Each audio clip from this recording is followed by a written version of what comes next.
Dobrý deň, milí kolegovia a priatelia pracovnoprávnych vzťahov. Opäť vás vítam pri krátkom videu, ktoré dnes 13. februára 2026 bude venované pracovným neschopnostiam. Tak právam a povinnostiam na strane zamestnanca, ako aj zamestnávateľa. Nuž a aj tu nás čakajú nejaké nové veci, ktoré v roku 2026 sa menia a pripomenieme si aj teda ten pôvodný stav, ten, ktorý zotrváva, aby sme nezabúdali na všetky tie svoje povinnosti, ktoré ako mzdári, personalisti, zamestnávateľia máme voči svojim zamestnancom, ale aj voči inštitúciám. Tak poďme na to. No, milí kolegovia, poďme sa povenovať pracovným neschopnostiam roku 2026. Nie sú tu nejaké zásadné zmeny, ale predsa len tu máme nejaké novinky a nové povinnosti, ktoré si musíme v tomto roku a niektoré začiatkom roku už splniť. Samotné pracovné neschopnosti, tak tam sa nám stretávajú 3 zákony, ja to spomínam potom určite aj ďalej. Je to zákonník práce, zákon o sociálnom poistení a zákon o náhrade príjmu pri dočasnej pracovnej neschopnosti. No a z týchto 3 zákonov nám vyplývajú nejaké práva a nejaké povinnosti. Tie práva a povinnosti sa v mnohom nemenia a pre stranu zamestnanca takmer všetky tie povinnosti zostávajú nezmenené. Tak ako mu vzniká právo na náhradu mzdy, možno na nemocenské dávky, ak si splní povinnosti voči sociálnej poisťovni, tak má rovnakú povinnosť ako aj doteraz, ak sa nemôže zúčastniť svojej práce, svojej pracovnej zmeny. A je úplne jedno z akého dôvodu, tak paragraf 144 zákonníka práce hovorí, že ak viem dopredu, že do práce neprídem, tak to musím svojmu zamestnávateľovi oznámiť vopred. Ak to neviem, pretože vznikol nejaký akútny stav, pre ktorý do tej práce nastúpiť nemôžem, tak mu to musím oznámiť bezodkladne, hneď ako je to možné. Takže zamestnanec má stále zo zákonníka práce povinnosť oznámiť zamestnávateľovi aj pri PN, prečo v práci nie je.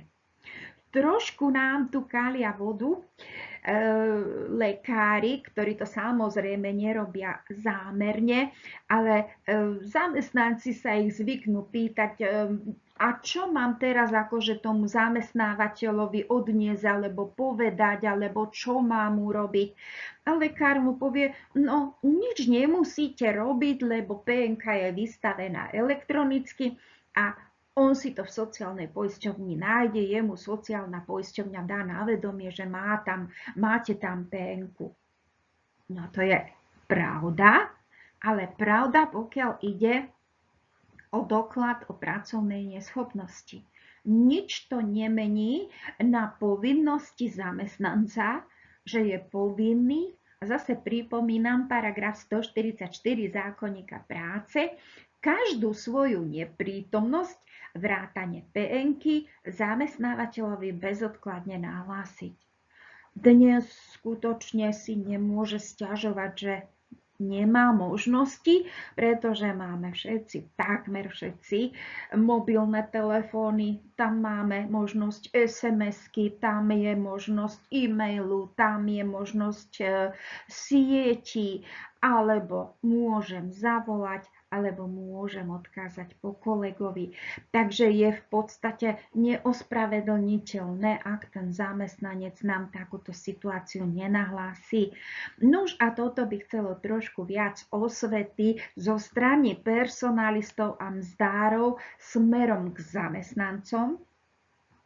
Jasné, oni majú svoje pracovné domáce povinnosti, takže niekde v hlave si nedržia tie všetky svoje povinnosti voči zamestnávateľovi a buď prostredníctvom priamo našich úsekov odborných, alebo cez odborovú organizáciu, alebo cez priamých zamestnávateľov pripomínať opakovane tým zamestnancom, že pozor, aj pri PNK máte rovnakú povinnosť ako pri ktorejkoľvek inej neprítomnosti. Oznámiť, prečo tu nie ste. Ste tým viazaní pracovnou zmluvou, kde ste teda sa zaviazali dodržiavať zákonník práce. Takže toto by bolo možno na mieste tým našim zamestnancom pripomínať.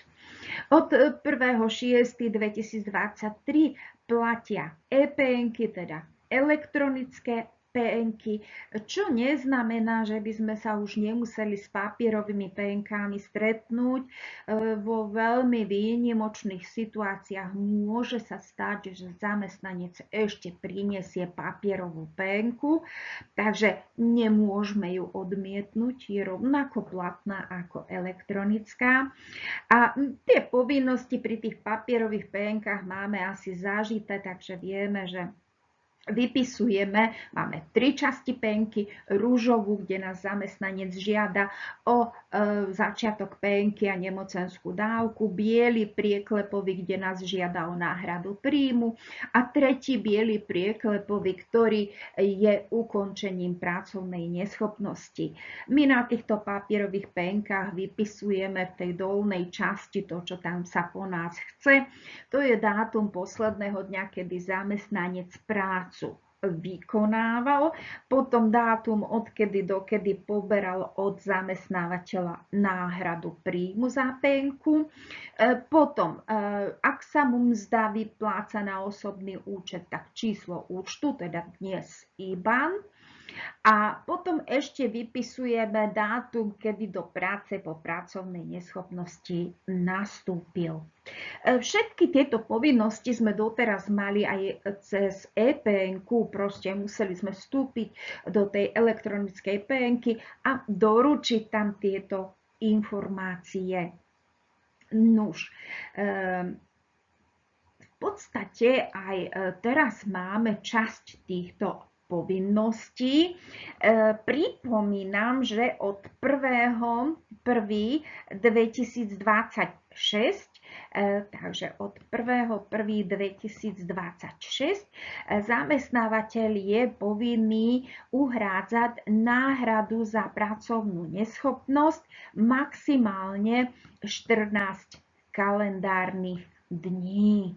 Doteraz to bolo 10, od tohto roku 14. Jasné, keď zamestnanec maroduje menej, no tak mu uhradí menej dní.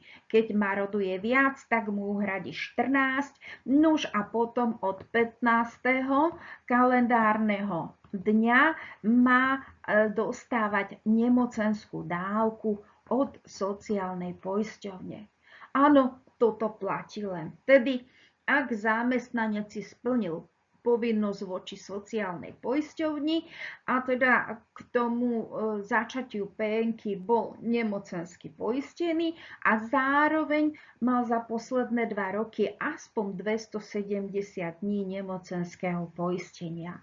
Ak túto časť zákona nesplnil, no už od 15. dňa síce má penku, ale nedostáva nemocenskú dávku, teda žiaden príjem. Ale to už zamestnávateľ s tým nič nemá, to už potom si musí zamestnanec riešiť so sociálnou poisťovňou. Takže to je prvá zmena, že k 1.1.2026 sa nám predĺžila penka, na strane zamestnávateľa musí hradiť maximálne 14 kalendárnych dní. Takže opäť trošku väčšia záťaž na zamestnávateľa. Ďalšia novinka, ktorú tu máme, je, že od 1.1. roku 2026, keď prijímame nového zamestnanca, tak v registračnom liste fyzickej osoby v tej prihláške sme povinní uvádzať informáciu, či zamestnancovi vyplácame mzdu v hotovosti alebo na osobný účet. A v prípade, že mzdu vyplácame na osobný účet, sme povinní tam uviesť aj IBAN, na ktorý mu tú mzdu posielame. To sú noví zamestnanci. My máme však povinnosť tieto informácie, čo sa týka výplaty mzdy a IBANu, nahlásiť sociálnej poisťovni úplne za všetkých zamestnancov, ktorí nám prechádzajú do roku 2026. Takže za všetkých zamestnancov, ktorí nám zostanú a prejdú do roku 2026, máme povinnosť najneskôr do 31. marca 2026 nahlásiť, či poberajú mzdu v hotovosti, alebo či poberajú mzdu na osobný účet. A v prípade, že poberajú mzdu na osobný účet, tak plus IBAN. A už mi to tu nevleze. Takže plus IBAN. Pozor, je tá povinnosť do 31.3. Čím skôr si to splníte, tým to bude lepšie, pretože 31.3.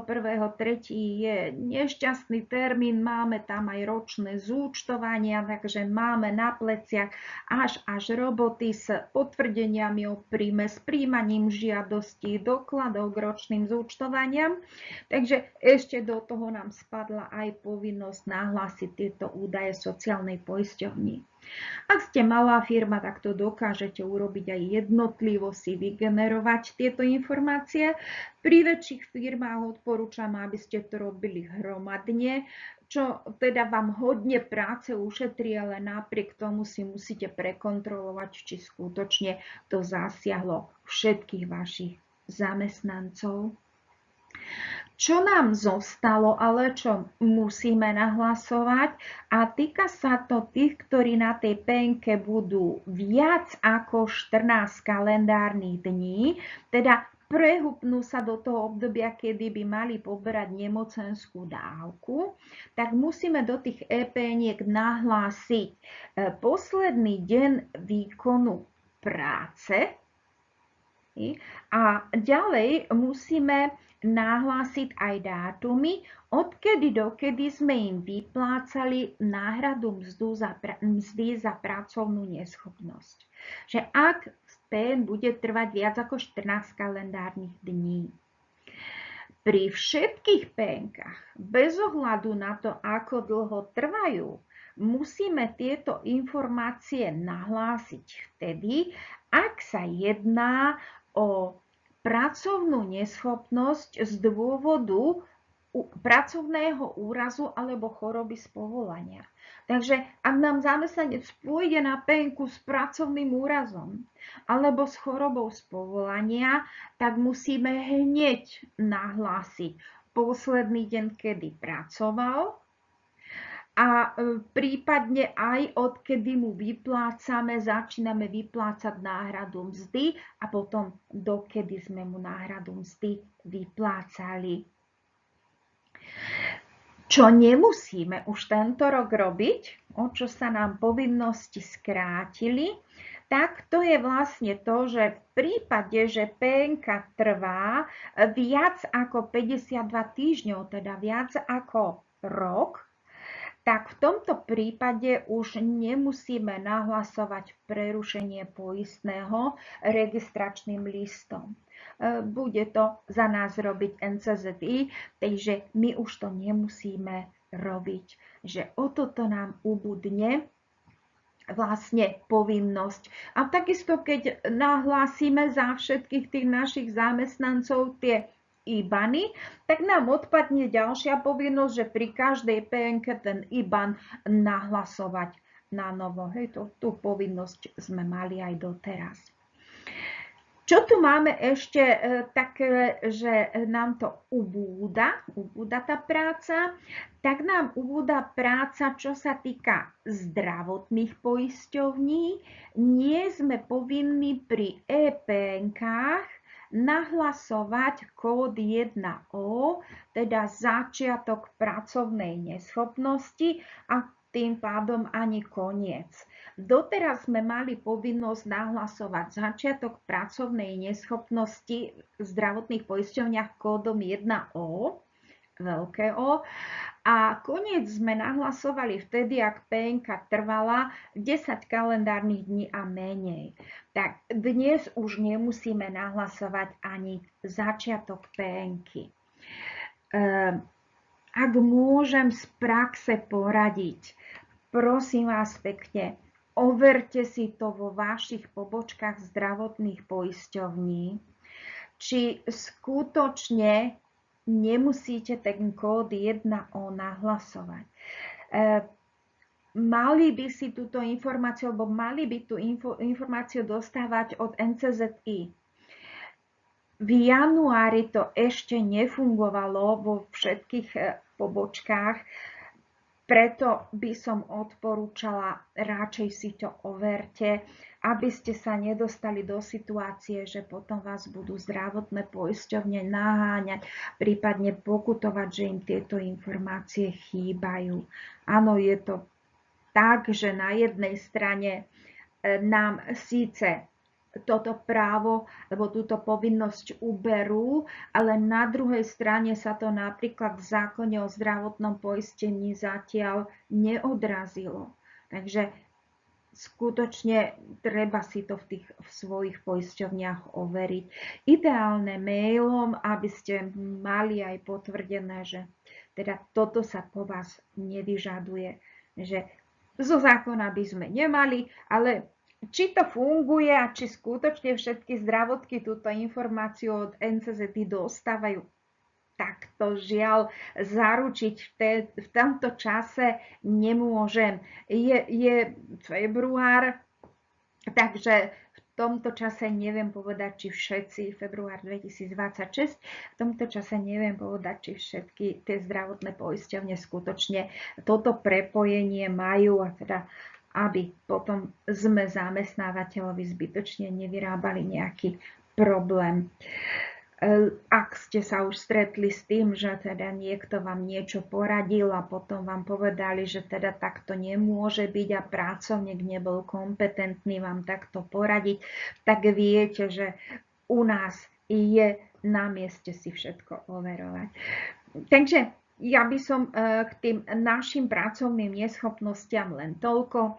Zamestnanci majú stále rovnaké povinnosti, aj keď nám papier nenesú, tak sú povinní nahlásiť nejakým spôsobom, že sú chorí, odkedy im PNK začína a kedy idú na kontrolu, alebo prípadne kedy je predpoklad, že do práce nastúpia. Ak po kontrole ich ešte nechá lekár marodovať, opäť je povinný nahlásiť, že teda opäť nenastúpi, lebo sa mu tá PNK predlžuje. To je povinnosť zamestnanca. Náša povinnosť je uhradiť mu pracovnú neschopnosť, ak maroduje, bez ohľadu na to, koľko u nás pracoval. Prvých 14 kalendárnych dní, alebo teda ak menej, tak toľko, koľko marodoval.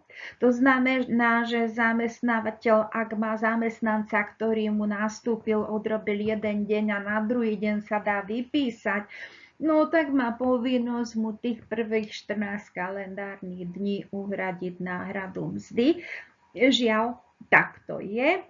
Takže tomu sa zamestnávateľ nevyhne, je to tak trošku nevýhodné, že na toto nemyslíme v tej praxi, že mnohí zamestnanci aj zneužívajú tie PNky týmto spôsobom.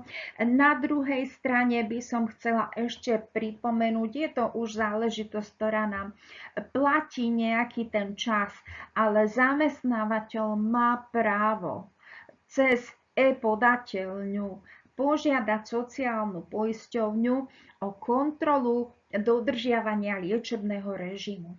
Áno, môže si to kontrolovať aj on sám, ale prečo by tam zaťažoval svoju zamestnankyňu, vysielal ju niekde na kontrolu zamestnanca a jej zatiaľ bude stať práca.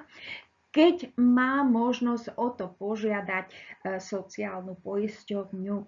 Takže môže požiadať sociálnu poisťovňu, ktorá si do toho hľadáčika toho vášho zamestnanca zaradí a tú kontrolu potom bude u neho prevádzať, bude záležať aj na dôvodoch, či to bude jednorázová alebo opakovaná. Možno predsa ešte len informácia, ktorá by vám ako zamestnávateľom trošku mohla pomôcť. Také no pre našich zamestnancov je, že sa veľmi sprísnili podmienky pracovnej neschopnosti. To znamená, že lekár môže vypísať PN-ku, ale ak posudkový lekár nebude s PN-kou súhlasiť, lebo si povie, že teda toto nie je stav, ktorému prináleží sa doma liečiť, tak môže pracovnú neschopnosť aj neodsúhlasiť, teda ju zrušiť. To sa môže stať.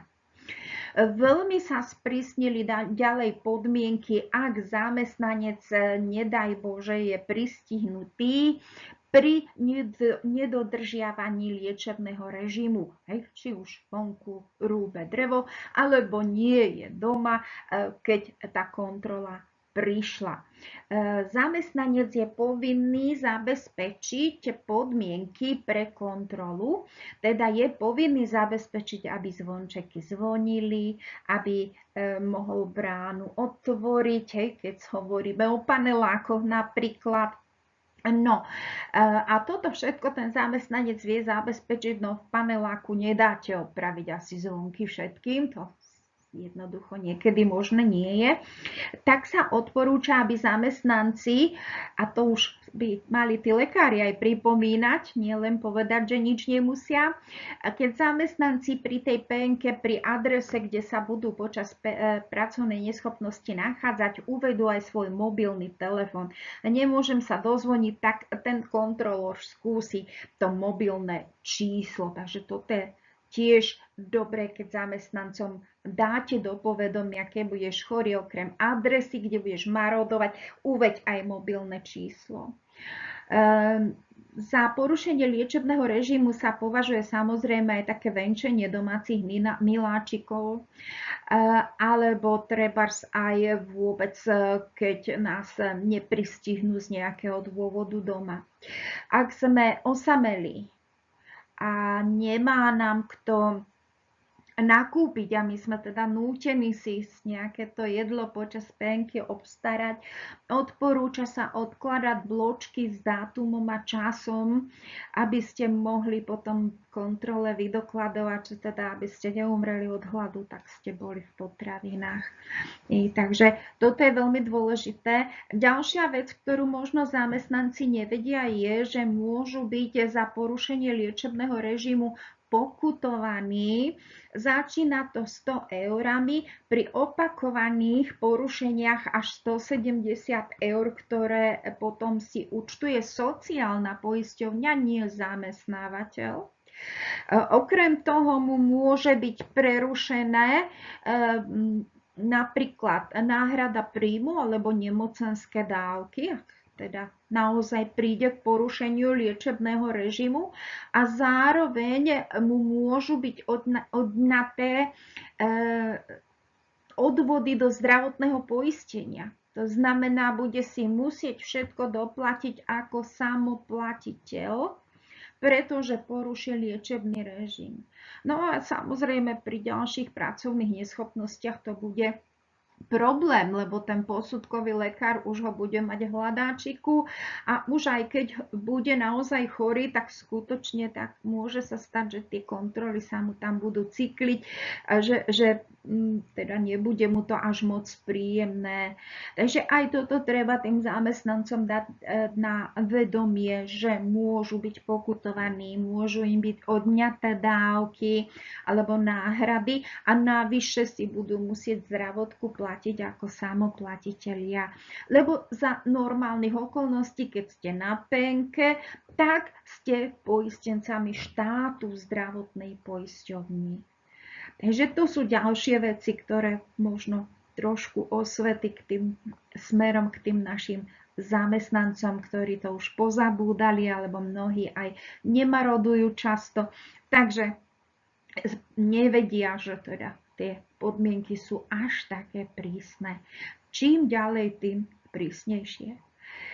No a to už som asi naozaj povedala úplne všetko v úvode k tým našim pracovným neschopnostiam. V ďalších slajdoch sa budeme zaoberať tým, ako sa PNK platí a čo sú to denné vymeriavacie základy. Takže zatiaľ ďakujem za pozornosť pri úvode do pracovných neschopností a ideme ďalej. Ideme sa rozprávať o tom, ako sa platia náhrady za pracovnú neschopnosť.